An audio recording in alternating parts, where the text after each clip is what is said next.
Hello everyone! This is going to be the review of Hard Knocks episode 4. Next week will be the last video because it's the last episode of Hard Knocks next week since football season will finally be upon us. This will be the end of this video series, but if there's anything that you guys want me to follow or review, let me know. I have no problem doing these videos. I think they are a lot of fun. So let's get into Hard Knocks episode 4. And this episode is a bit more serious because we follow more of the social justice movement, Black Lives Matter, following the recent shooting of Jacob Blake. So with everything going on in the sports world, games being postponed, practices not being played, which is something that they obviously go through in this episode, which we'll talk about a little bit later.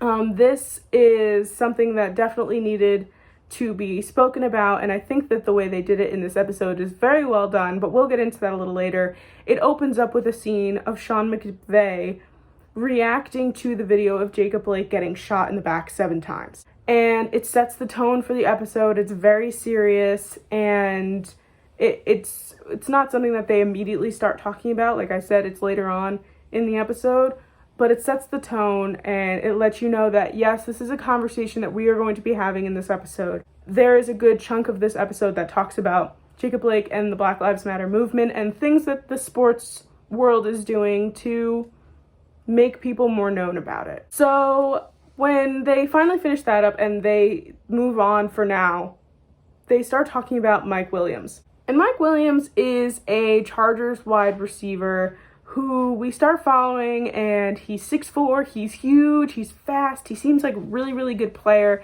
and then unfortunately gets hurt in practice, and we see him go down, and it is very scary at first because you kind of don't really know what is hurting, what's wrong with him, but we find out that he gets a shoulder sprain, and he's definitely going to be out for the next couple weeks.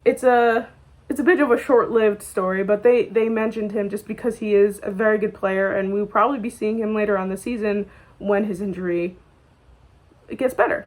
Then we circle back to Justin Herbert, who has been basically a main character in this season of Hard Knocks. We have been following Justin Herbert almost in every single episode.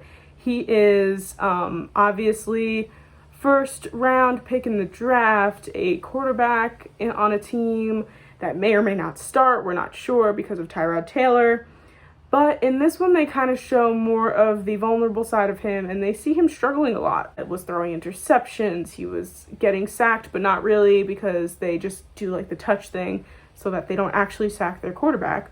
And you could tell like he's really still in this learning curve, and he doesn't really know what the NFL entails, which is fine, because it is a learning curve, and a coach in that talking to him in the episode says, you can't teach experience, which is absolutely correct. It's not something that you can just learn, but he is a very talented guy, and I think that eventually once things start rolling and the season starts, it's possible that he's going to get better and we're going to see more of him, and I don't think that we are going to have a problem with Justin Herbert at all. Then we go over to the Rams. We talk about Van Jefferson, who is a rookie wide receiver, and how impressed Sean McVay is with him. They mentioned his dad being in the NFL for 13 years, but I don't think they mentioned who his dad was. And obviously he comes from a football family. He's very good at route running, and Sean McVay mentions it several times to both everybody and the press. He is just a very talented guy that I think that they throw into the mix there just so that we can see somebody and that we can look out for when the season starts. They do put him up against Jalen Ramsey, which is probably the best thing that they could do because he's a very hard person to be on the offensive side of. Jalen Ramsey is an insanely good defensive player. So to put your rookie up against Jalen Ramsey, I think is prepping him for the worst. So it's definitely a good coaching tactic to put him up against Jalen Ramsey. Now we are starting to see the cuts. The way Sean McVay is doing the cuts for his team is very to the point, but very still it's still respectful. He has these guys come in and he shakes their hand, he sits them down, he goes, listen, not going to sugarcoat it. We're letting you go today because of this, this, and this. You didn't do a bad job. It's just we have to make cuts. And honestly, a lot of the times that seems to be the deal, is that you're not a bad football player. You're not bad at your job. You're not doing bad. Most of the time, they're letting you go just because they have to make room for the people they can rely on. And even if you're new and they see you doing good things, it sucks because sometimes you just can't get given that opportunity, at least with that team. We get a little bit of a backstory with Anthony Lynn and how he was an undrafted free agent for the Broncos. So he's like, I get how this feels. I get being taken onto a team and having to do everything you can to get kept and not get cut. There's, it's a good thing for a coach to understand because they can see maybe potential in other people, or maybe they just think like, oh, like this guy, like we have to take the chance on him because I see me in him. He starts doing this whole thing with, he starts stacking these bags or steppers almost, and these guys are jumping over these bags, and it went on for a few minutes in this show, and I could have watched a whole 55 minutes of this. They just kept stacking and stacking and stacking, and it was so crazy to see these guys jump over. Like, it was 2, and then it was 3, and then it was 5. And we had Austin Eckler, a running back, jump over 5 of these things, which are high. At least, like, 5 or 6 feet, which is high, and I'm just above 5 foot, and like for me, I'm like, that's jumping over one of me. It was a really fun thing to watch, honestly. Then we get to see someone named Brenden Fayoko, I believe is how you pronounce it. He is a native Hawaiian, and we get a little bit of backstory with him and how his dad was a singer and dancer for a football team where they did a lot of traditional Hawaiian dances. We get to see his mindset, which is very like, gotta do good, gotta get on tape, gotta make sure that you're seen. And then we get to see him do this like kind of like Hawaiian dance and chant, which is super cool because he's like, I'm here to represent my culture, and it's like a really fun thing. Everybody's hyping him up. They're like, oh my god, yes. And it's honestly, I would get pretty hyped up if that were my team. Then for maybe 30 seconds, we see a puppy. And I don't know why we don't see this puppy more. And his name is Bolt. I don't know if he's Justin Herbert's puppy because it was Justin Herbert in the shot with him, or if it's the team's puppy. I don't know. But it's this tiny little golden retriever, or or like a yellow lab. Oh my god. I don't know why we weren't seeing more of this dog. It was so cute, and he was just doing his little puppy thing, but we only saw him for a couple seconds, and then he was gone, and then they just did not return to him at all. Like, I was like, come on now. Why would you do that to us? Now we get into more of the political side of the episode, where they start talking about how the NBA, it started out with the Bucks in the NBA basically boycotting their playoff game because the shooting that happened with Jacob Blake took place in Wisconsin, and the Milwaukee Bucks obviously play in Wisconsin, so they felt that it was appropriate that they didn't play and made this statement. And then it was like dominoes that took over the entire NBA, and people weren't practicing, people weren't playing, they were postponing the playoffs, which is a crazy thing to do. So that started rippling all through different sports leagues, the MLB, the NHL, and now the NFL. And since the NFL wasn't in games, a lot of teams started canceling practices. Then we see both teams, both Sean McVay and Anthony Lynn, talking to their teams, asking them, what do you guys want to do in this whole situation?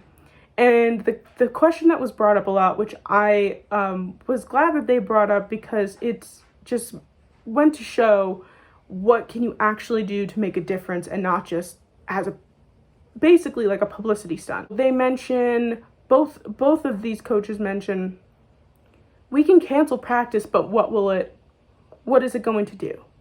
Us not working isn't going to stop anything. So I thought that was a really good thing to throw out there. Like, yes, we can cancel practice, but if we cancel practice, we have to use our time wisely. and use it to the benefit of this whole Black Lives Matter movement. The Chargers were supposed to have a scrimmage, and they go to SoFi Stadium and they see their now home stadium for the first time. The other episode that we saw with SoFi Stadium was with the Rams, so they have already seen that stadium. And in SoFi Stadium, they have all the screens lit up. It says enough on it, some quotes from people, obviously very supportive of Black Lives Matter. And we see Tyrod Taylor start bringing people around and rounding everybody up to bring into the locker room. They begin to have a conversation, which is the best thing to do, especially with people who are uneducated and need to know more about things because they just don't understand. In this locker room, Anthony Lynn, some other coaches, some players are talking about, this idea of Black people being oppressed and this idea of police brutality and what we can do as a team in order to make things better. And they're having this incredibly good conversation, and they decide to not go on with the scrimmage for that day. And canceling their scrimmage also, is just one more domino in this line that gets hit down of things making a point to let people know that this is not just something. It is something very important to a lot of people, and that in order to make a point, make a difference, that not doing their scrimmage or not doing their playoff game or anything along those lines is something that needs to be done in order for people to spark a conversation again and to educate themselves and read materials and donate money and all that kind of stuff. So they have the uncomfortable conversation, which I think is very much needed, and it was definitely for people that maybe aren't paying attention or don't want to pay attention, that they are seeing all of these teams, all of these players, all of these sports leagues stating that they want to make a difference and they want to make sure that people know that this is an important thing, and it's not going to go away anytime soon.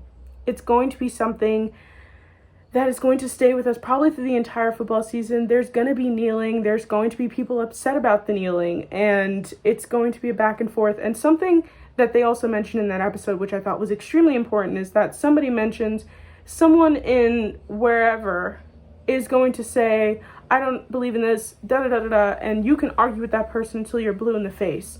It's not going to make a difference because they're stuck in their ways and they are not going to change their mind. The people that you need to change their mind is the people that have power, the people that are in a position of power to make something happen, to make a difference, and to continue raising your voice in order to get what you want and make a difference and make a change. And I thought that that was very important because, again, you can continue arguing with people all you want, but they are not in a position to make a difference.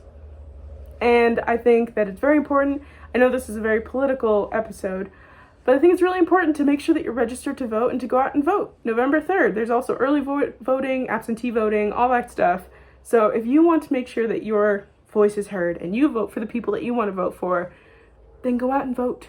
November 3rd. It's very important, and it's your God-given right. At the end of the episode, they put I tried to write them down as fast as possible.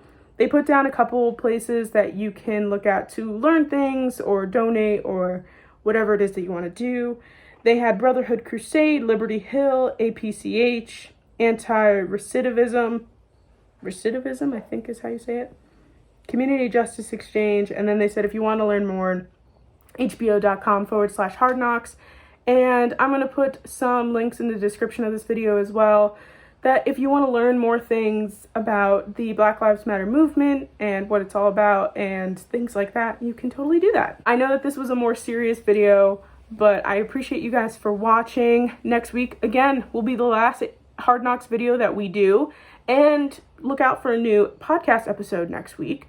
You can follow the podcast at TGWTS Podcast, and you can also subscribe to this YouTube channel and leave podcast reviews wherever it is that you get your podcasts. Follow, subscribe, all that good stuff. And I will see you guys all next week. Bye!